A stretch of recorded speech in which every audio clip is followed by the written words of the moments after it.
membaca Al-Quran yang diperintahkan baik oleh Allah maupun Rasulnya adalah membaca Al-Quran dengan mahir, dengan terampil, dengan fasih, dan dengan benar. Di antaranya sesuai dengan kaidah ilmu tajwid. Dan ini disabdakan oleh Rasulullah sallallahu alaihi wasallam, alladzi yaqra'ul qur'ana wa huwa mahir bihi ma'as safaratil kiramil bararah. Jadi orang yang membaca Al-Quran dengan mahir, ia akan bersama malaikat yang terhormat, malaikat yang mulia, malaikat yang baik. Jadi malaikat itu punya sifat, diantaranya adalah terhormat, baik dan mulia. Sehingga kalau kita bersama malaikat, setan tidak berani dekat. Ya. Jadi jangankan mengganggunya, mendekat pun tidak akan bisa kalau malaikat bersama kita. Nah, bagaimana caranya? Baca Al-Quran dengan mahir. Insya Allah akan bersama malaikat yang terhormat, malaikat yang dimuliakan, malaikat yang baik, dan malaikat yang didekatkan di sisi Allah Subhanahu wa ta'ala. Yang pertama. Yang kedua, membaca Al-Quran yang diperintahkan adalah membaca Al-Quran dengan sabar.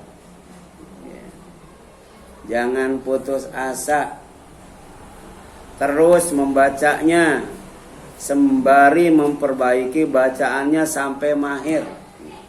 Jadi bagi yang belum mahir jangan putus asa, baca terus sampai mahir. Ya, sambil belajar diantaranya ilmu tajwid, ya, supaya bacaannya baik dan benar, bacaannya mahir, terampil.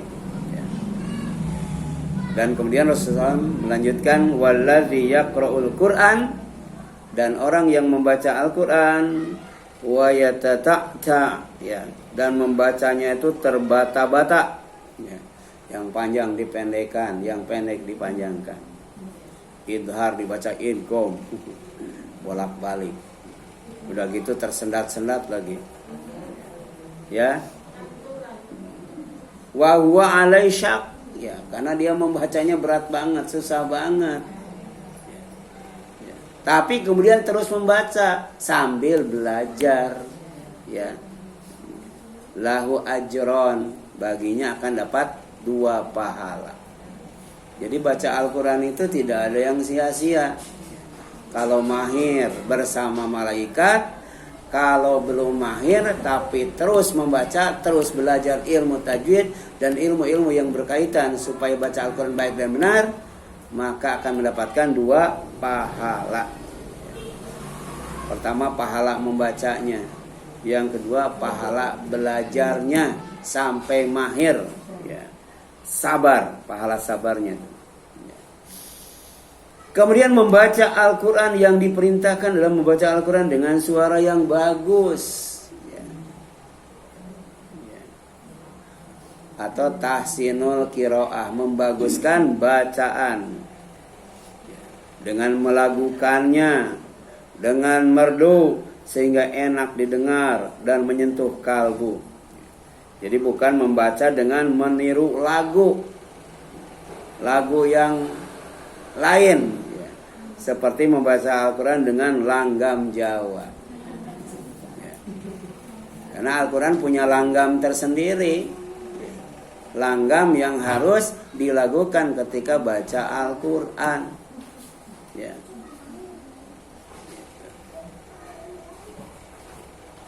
Ada bu yang bisa melakukan Al-Quran dengan langgam Batak, Butet, ya. Ada yang bisa melakukan dengan langgam Sunda, Manuk Dadali, ada bu. Ya. Tapi Al-Quran sebaiknya dengan langgam yang resmi. Ya. Dan ini diperintahkan oleh Rasulullah SAW. Karena ini bagian daripada dakwah. Dakwah itu bukan dari telinga ke telinga. Masuk telinga kanan, keluar telinga kiri. Tapi masuknya ke dalam hati sanubari yang paling dalam. Jadi hidayah, jadi petunjuk, jadi cahaya, jadi ilmu. Ya. Di antaranya dengan mendengarkan ya, lagu Al-Quran yang merdu. Zayyinul Quran bi aswatikum. Ya. Hiasilah Al-Quran dengan suara kalian. Ya. Ini riwayat Ahmad dan Nasai dari Al-Bara bin Azib radhiyallahu anhu. Dan dalam riwayat lain Nabi SAW pernah bersabda, laisa minna malam yataghanna bil Quran. Bukan umatku orang yang tidak memperindah suaranya ketika membaca Al-Quran. Ya. Ya. Bayangkan tidak diaku sebagai umatnya tuh. Kalau membaca Al-Quran hanya baik saja, hanya mahir saja, hanya benar saja. Tapi harus indah, harus indah, ya. Harus bagus, harus merdu. Ya. Tapi kan tiap orang beda-beda ya. Ya. Ada Muammar, ada Sudes, ada Al-Gomdi, ya. Gitu kan? Beda-beda ya Bu ya lagu apa suaranya ya. Ada Nanang Kosim. Bahkan sekarang lagi ngetren yang baca Quran di sawer. Ibu mending nyawer orang yang baca Quran, mending nyawer orang yang nyanyi dangdut.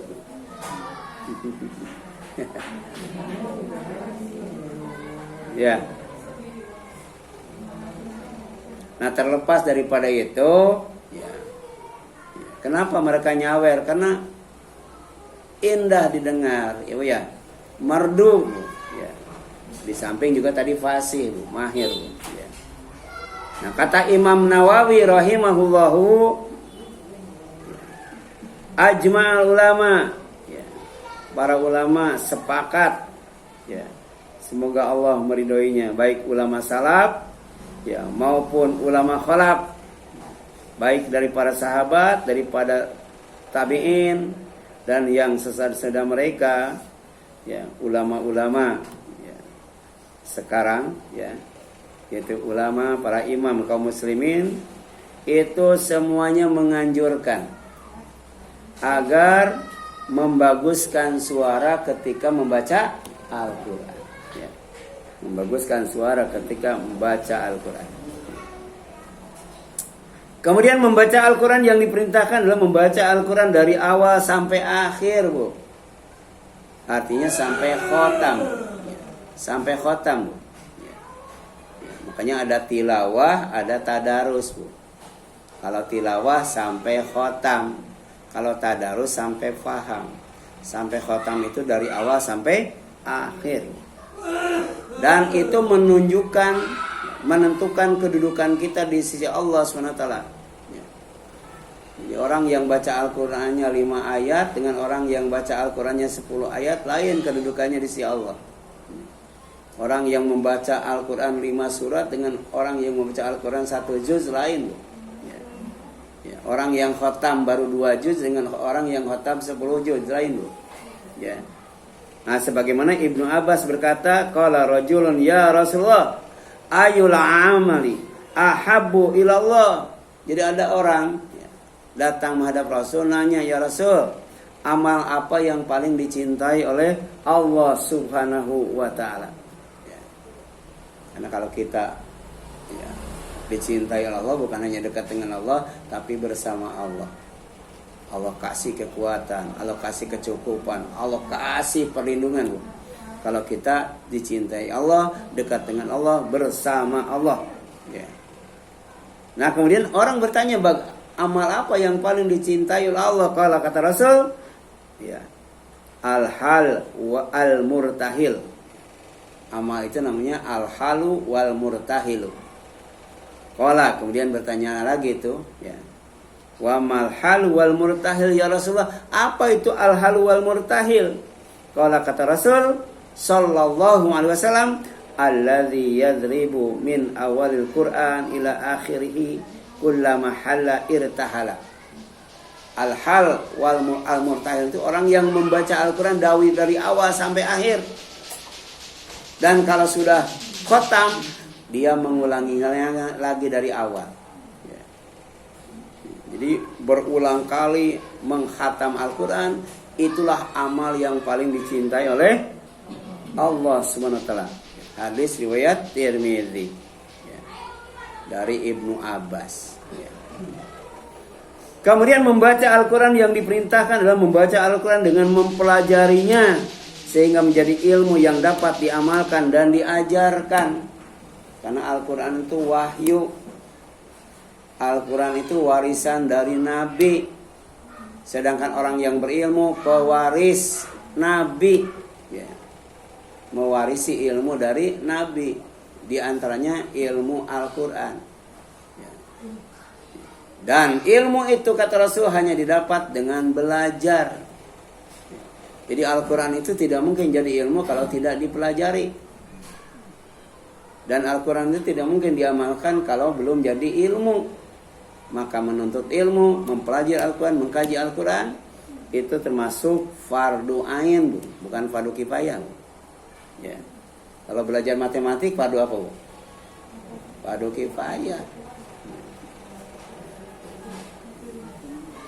Kalau belajar Al-Quran itu fardu ain, gak bisa diwakilkan. Dan ternyata, ya, orang yang mempelajari Al-Quran kemudian mengajarkannya setelah mengamalkannya adalah umat Rasul yang terbaik. Khairukum man ta'allama Al-Quran wa 'allamahu. Sebaik-baik dari kalian adalah orang yang mempelajari Al-Quran dan mengajarkannya. Ya. Jadi mengajarkan Al-Quran itu oleh Rasul disebut sebagai umat beliau yang terbaik. Tapi tidak mungkin bisa mengajarkan Al-Quran kalau tidak mempelajari Al-Quran. Kemudian membaca Al-Quran yang diperintahkan adalah membaca, ya, tilawah Al-Quran dan mengkajinya tadarus. Jadi ternyata setelah tilawah tingkatkan tadarus. Jadi di rumah itu punya mushaf Al-Quran, punya tarjamah Al-Quran, punya tafsir Al-Quran, ada Al-Quran yang ada tajwidnya, ada asbabun nuzulnya, bahkan ada Al-Quran dikaji dari segi usul fikih, ada bu, ada Quran, tapi dikajinya dari segi usul fikih, itu luar biasa bu. Apalagi dilakukan di masjid bersama-sama, ya. Ini kan kita sedang mengkaji Al-Quran bersama-sama yuk ya. Kalau tilawah bisa sendiri bu, tapi kalau mengkaji Al-Quran yang namanya tadarus nggak bisa sendiri, harus berjamaah, ada pembimbingnya, ya. Wa majtama'a qaumun, kata Rasul, dan tidaklah suatu kaum berkumpul fi baitin, di dalam suatu rumah, min buyutillah, dari rumah-rumah Allah. Maksudnya apa? Rumah Allah maksudnya apa? Masjid. Berkumpul di masjid. Untuk apa? Yasluna kitab Allah, bukan untuk ngecas HP, tapi untuk membaca kitab Allah, yaitu Al-Quran. Tadi dari awal sampai akhir. Makanya ditandain bu, nanti diterusin. Wa yatadarasunahu, kemudian mengkajinya bainahum, di antara mereka, ya. Setelah baca masing-masing dikaji bersama bu, ya. Apa kata Rasul? Illa nazalat alaihimus sakinah, pasti Allah turunkan kepada mereka as-sakinah, dijamin tenang bu, ya. Jadi baca, kaji, Allah kasih as-sakinah, ya.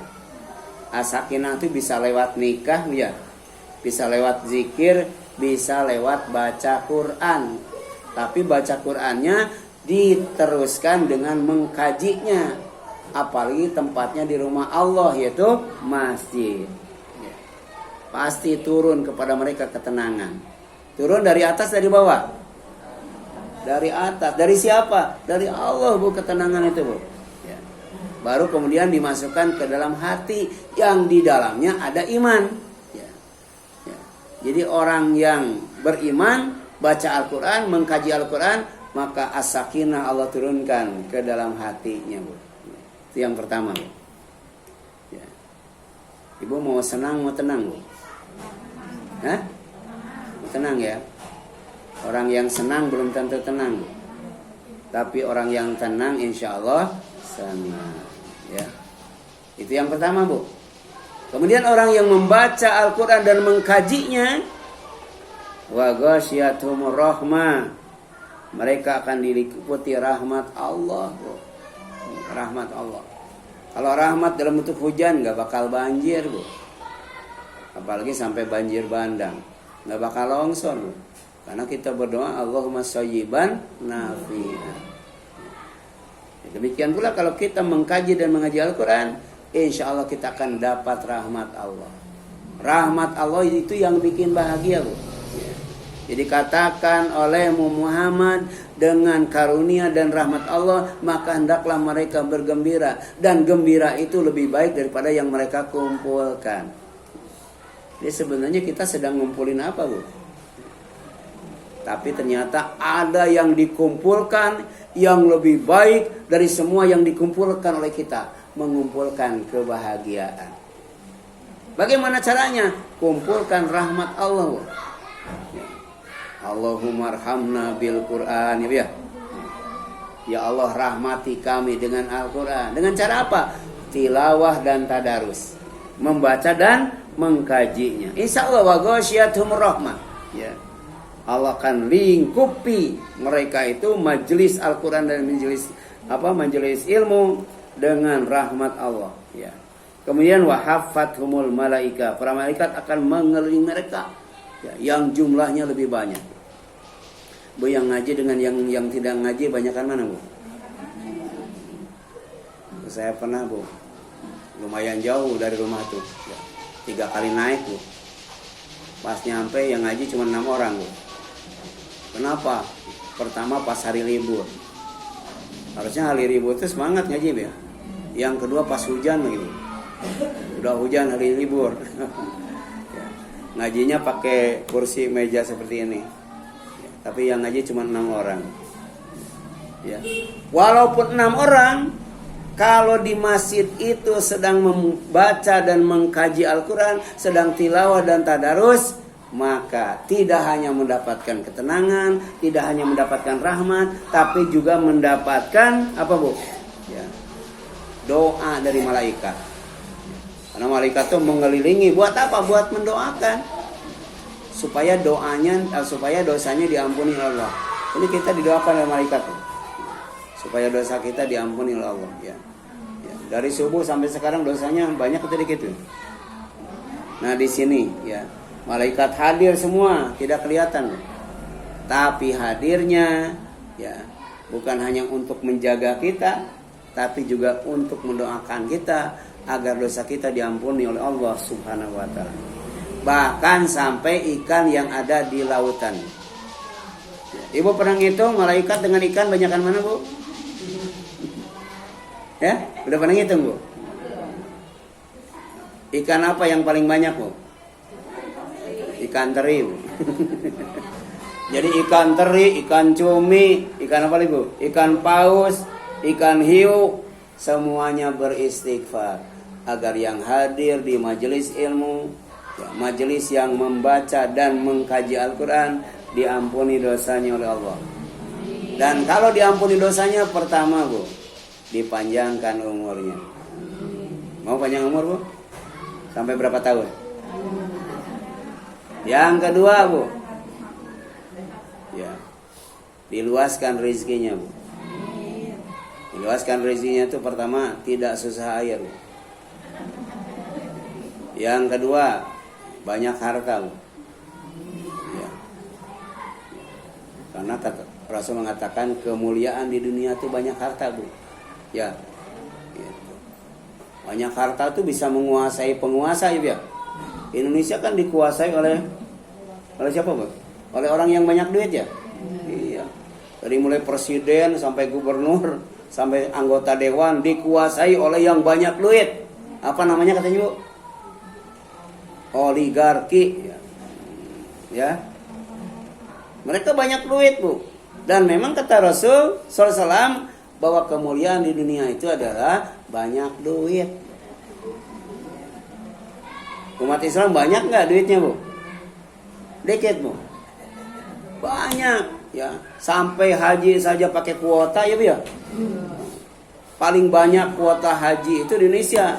Tapi yang paling lama nunggu untuk haji itu di Indonesia juga, ya, Bu, ya. Berarti orang Indonesia yang muslim itu kaya banyak duitnya. Tapi kenapa kalah sama oligarki, Bu? Kurang kompak. Ya, kurang kompak. Coba kalau kompak bersatu. Ya. Kemudian lebih daripada itu, Bu. Orang yang hadir di masjid berjamaah rame-rame sama-sama tilawah dan tadarus Al-Quran, wa dzakarahumullahu fiman indahu. Allah akan menyebut mereka di hadapan makhluknya yang berada di dekatnya. Ya. Jadi ada malaikat yang tugasnya keliling, di mana yang ngaji, di mana yang sholat tahajud, di mana yang zikir. Ya. Ada malaikat yang memang tidak kemana-mana. Dia didekatkan di sisi Allah, dimuliakan oleh Allah. Dan kemudian dikasih tahu siapa yang hadir di majelis ilmu. Disebut namanya, ya, Pak Haji Widodo misalnya. Gitu. Disebut ini, Bu. Ya. Ibu mending terkenal di dunia, mending terkenal di akhirat. Ya. Kita tidak disebut oleh Jokowi, ya. Tidak disebut oleh Anies Baswedan, tapi oleh Allah disebut, Bu. Mending disebut sama Allah, mending disebut sama manusia, Bu. Allah yang menyebut kita. Satu persatu disebut itu, Bu. Ya. Asal hadir dalam rangka tilawah dan tadarus Al-Quran. Itulah kenapa Al-Quran itu, ya, oleh Allah dan Rasulnya diperintahkan untuk dibaca, ya. Karena dapat berapa kebaikan, Bu? Ya, sakinah, rahmat, ya, malaikat, ya, sampai kemudian disebut namanya oleh Allah Subhanahu wa taala. Kemudian yang selanjutnya, membaca Al-Qur'an yang diperintahkan adalah membaca Al-Qur'an dengan mengimani kebenaran yang terkandung di dalamnya. Dan itu harus diyakini, ya. Karena dalam surat Al-Baqarah, ya, Allah berfirman dari mulai ayat 1, A'udzubillahi minasyaitonirrajim. Bismillahirrahmanirrahim. Alif lam mim. Dzalikal kitabu la raiba fi hudal lil muttaqin. Jadi Al-Qur'an itu adalah petunjuk dari Allah agar manusia itu sampai kepada tujuan yang diinginkannya.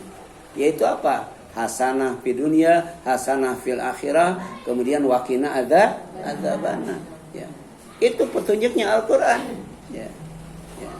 Dan kemudian Al-Quran itu adalah kebenaran yang benar-benar benar dan wajib diikuti. Hanya kalau kita berdoa Allahumma arina haqqa haqqan warzuqna ittiba'ah. Ya Allah, perlihatkan kepada kami kebenaran yang benar-benar benar, kemudian kasih rezeki kami untuk mengikutinya. Maksudnya Al-Quran. Jadi doa itu sia-sia kalau kita tidak baca Al-Quran, tidak tilawah. Doa itu sia-sia kalau kita tidak mengkaji Al-Quran. Apalagi sampai tidak mengamalkannya dan tidak mengajarkannya. Na'udzubillahi min dzalik. Nah, coba lihat, Bu. Bagaimana sikap orang yang beriman yang meyakini bahwa Al-Quran itu kebenaran yang wajib diyakini.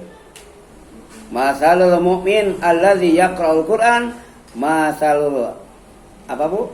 Uturujah katanya. Rihuha thayyibun wa ta'muha thayyibun.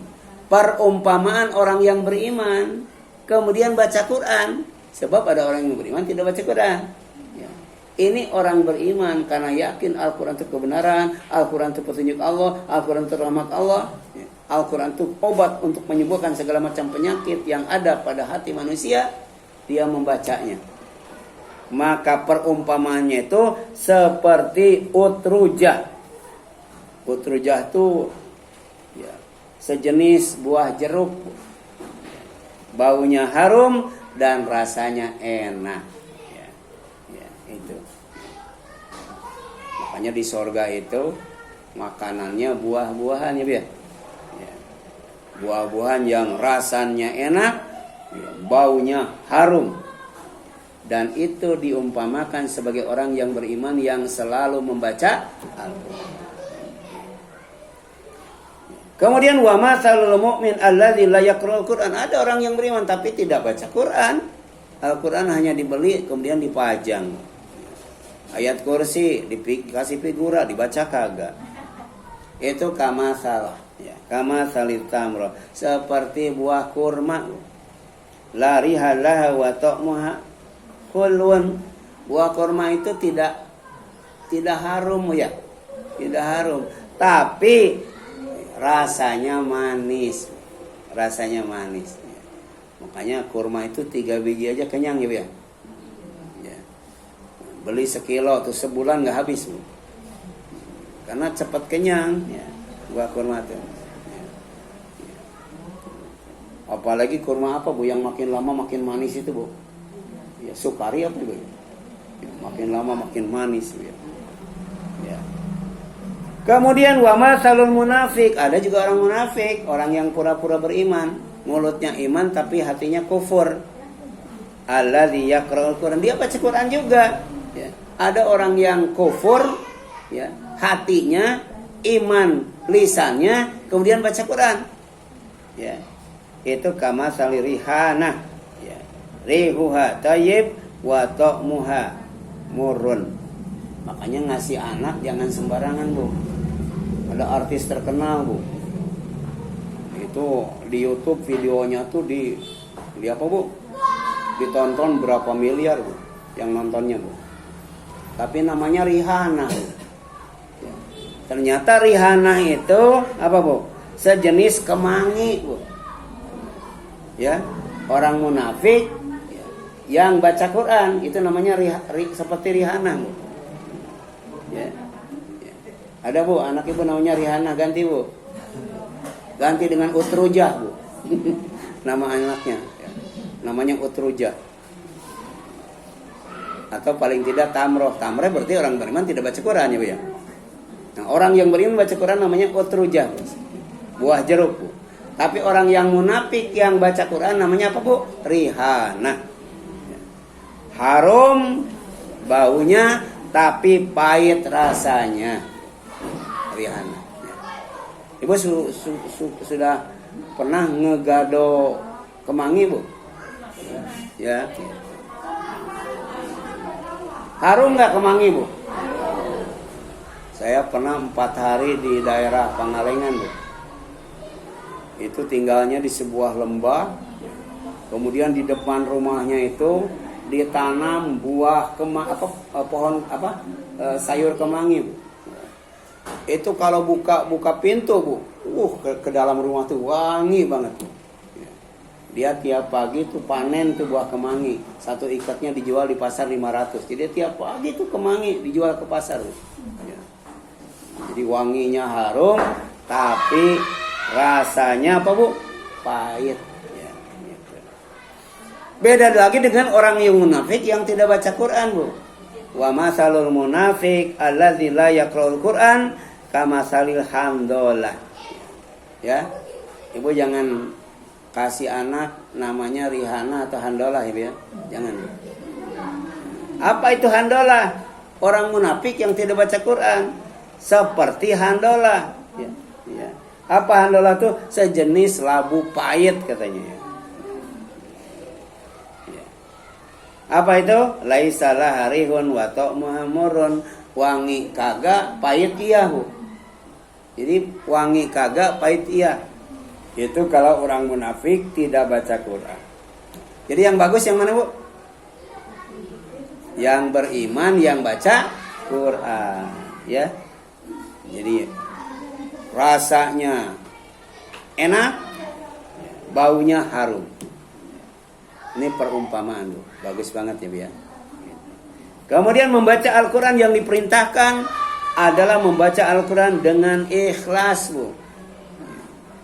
Ada kan mentang-mentang suaranya bagus, baca Qurannya fasih, dipamerkan, Bu.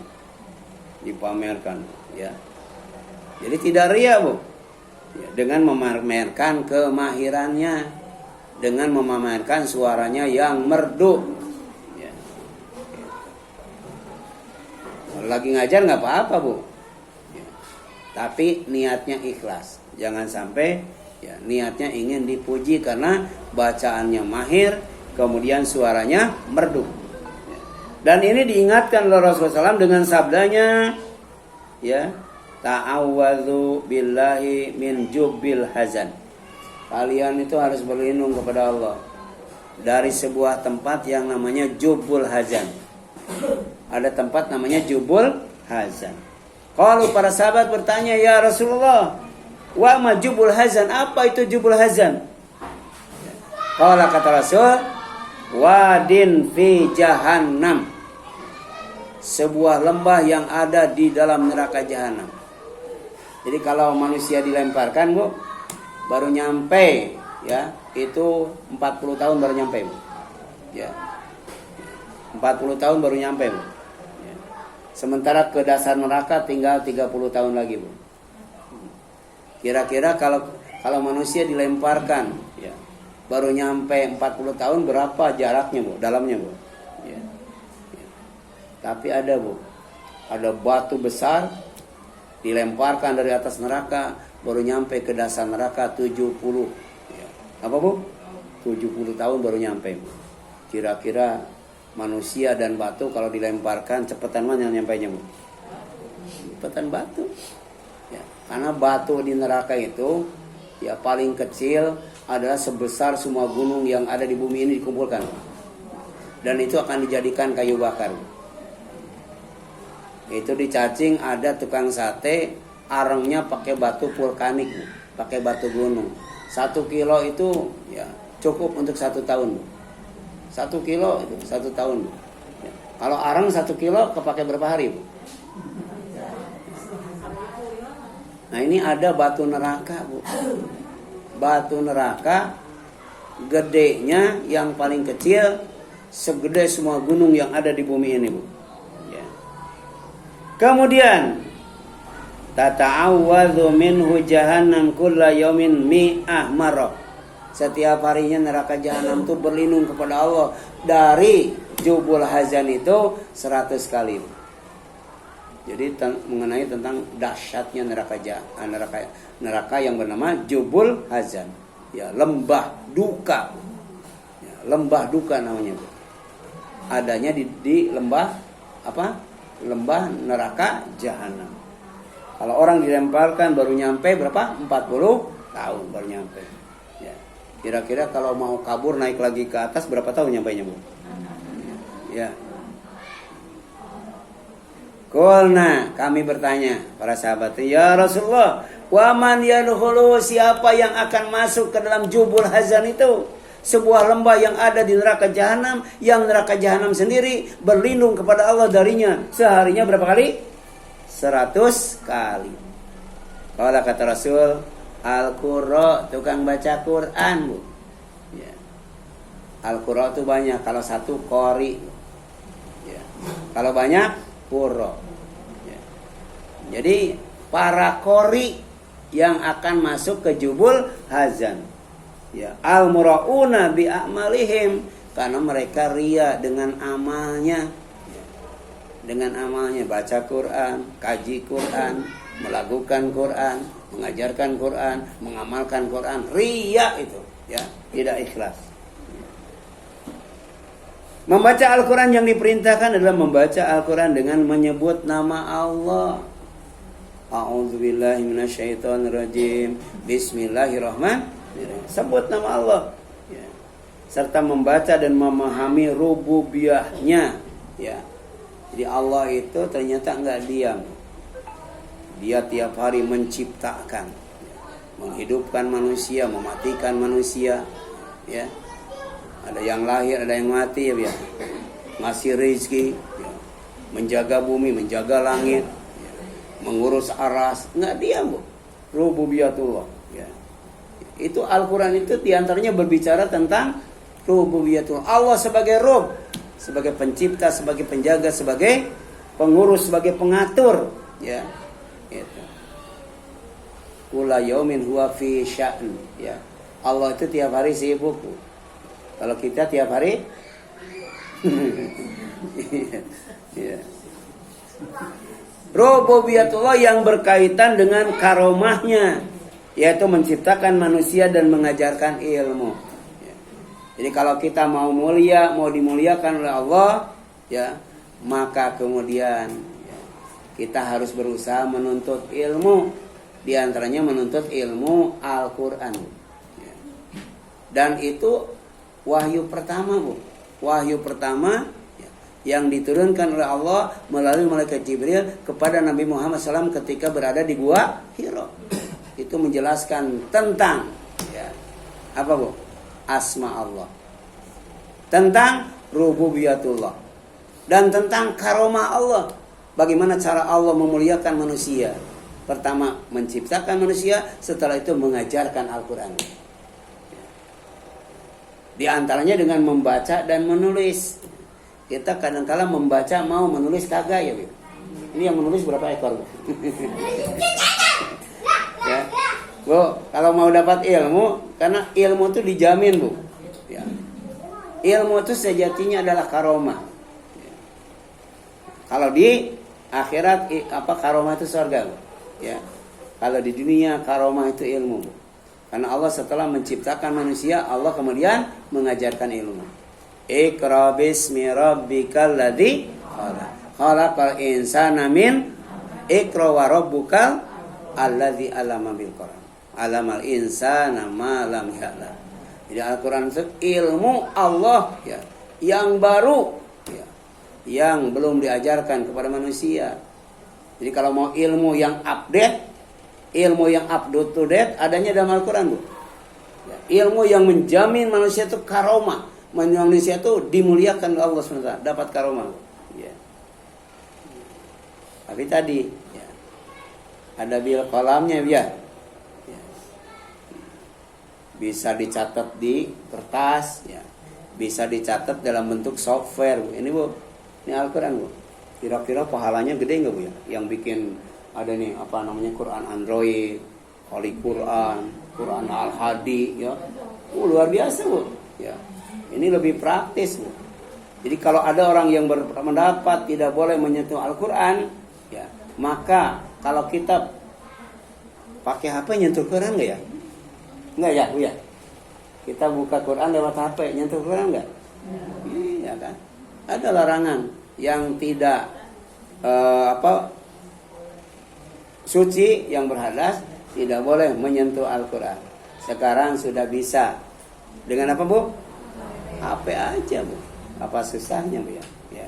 Ini ilmu dan teknologi bikin manusia mudah, bikin manusia cepat mendapatkan ilmu. Semakin cepat mendapatkan ilmu, semakin cepat mendapatkan karomah dari Allah Subhanahu wa Ta'ala.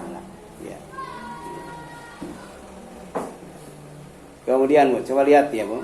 Ini Iqra bismi rabbikal ladzi khalaq. Bacalah olehmu dengan menyebut nama Tuhanmu yang menciptakan. Khalaqal insana min 'alaq. Ya. Dia menciptakan manusia dari segumpal darah. Ya. Makanya manusia bisa hidup tanpa darah enggak? Enggak bisa. Manusia tidak bisa hidup tanpa tanah, manusia tidak bisa hidup tanpa air, manusia juga tidak bisa hidup tanpa darah. Gara-gara darah manusia hidup, tapi gara-gara darah manusia juga sakit, dan gara-gara darah manusia juga mati. Ya. Kenapa? Karena khalaqal insana min 'alaq. Dia telah menciptakan manusia itu dari segumpal darah. Iqra, baca oleh kamu, wa rabbukal akram. Ya. Dan Tuhanmu lah yang maha mulia. Apa bentuk kemuliaan Allah? Allazi 'allama bil qalam. Allah mengajarkan ilmu dengan melalui tulis baca. 'Allamal insana ma lam ya'lam. Mengajarkan manusia ilmu yang tidak diketahuinya sebelumnya. Ya. Jadi kalau mau pintar baca Quran, Bu. Ya. Karena dalam Al-Quran itu ada ilmu yang up to date. Ya. Kemudian maka dengan Al-Quran Allah akan memuliakan manusia, yaitu dengan mengangkat derajat yang sangat tinggi dan dekat di sisinya. Jadi karomah itu didekatkan di sisi Allah. Ya. Karomah itu dimuliakan Allah SWT. Dicukupi, ya, dipenuhi, dilayani. Wah, luar biasa tuh, Bu. Makanya surga itu disebut ya, al-karomah. Orang yang tinggal di surga disebut al-mukramin, Bu. Karena betul-betul, Bu, dipenuhi, dicukupi, dilayani. Wah, luar biasa, Bu. Ya. Innallaha yarfa'u bihadzal kitab. Sesungguhnya Allah akan mengangkat dengan kitab ini, yaitu Al-Quran, maksudnya memuliakan aqwaman, beberapa kaum. Tinggal mau nggak kita dimuliakan? Kalau mau dimuliakan, Allah memuliakan dengan Al-Quran. Wa yadha'u bihi akharin. Dan kemudian dalam waktu yang sama Allah akan menghinakan, menurunkan derajat manusia dengan Al-Quran juga, yaitu yang tidak mau membacanya, tidak mau mengkajinya, tidak mau memahaminya, tidak mau mengamalkannya, tidak mau mengajarkannya. Ya. Wallahu a'lam. Ya. Silakan, Bu, ada yang ditanyakan, Bapak?